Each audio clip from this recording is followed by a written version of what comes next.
மகா பெரியவாச்சரணம். முருகனை வளர்த்தவர்கள் கார்த்திகை பெண்கள் அப்படின்னு நம்ம பார்க்குறோம். இந்த கார்த்திகை பெண்கள் யார் அப்படின்னு தெரிஞ்சுக்கணும் இல்லையா?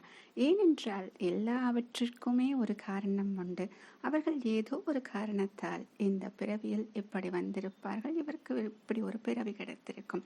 அப்படி பறக்கும் பொழுது இவங்க யார் அப்படின்னா சப்த ரிஷிகள் அப்படின்னு சொல்கிறோம் இல்லையா? அந்த சப்த ரிஷிகளில் 7 பேர் தான் சப்த ரிஷிகள். அந்த 7 பேரில் 6 பேரோட மனைவிகள் அப்படின்னு சொல்கிறாங்க.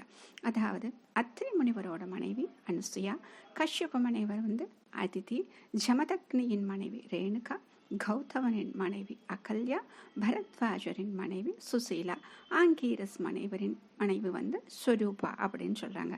ஆக இந்த 6 பேர் எதற்காக இப்படி வந்தார்கள் என்றால், தங்களுடைய கணவன்மார்களின் சாபம் காரணமாக கார்த்திகை பெண்களாக அவதரித்தனர். அப்ப இந்த கார்த்திகை பெண்களுக்கும் ஒரு பேர் இருக்கும் இல்லையா?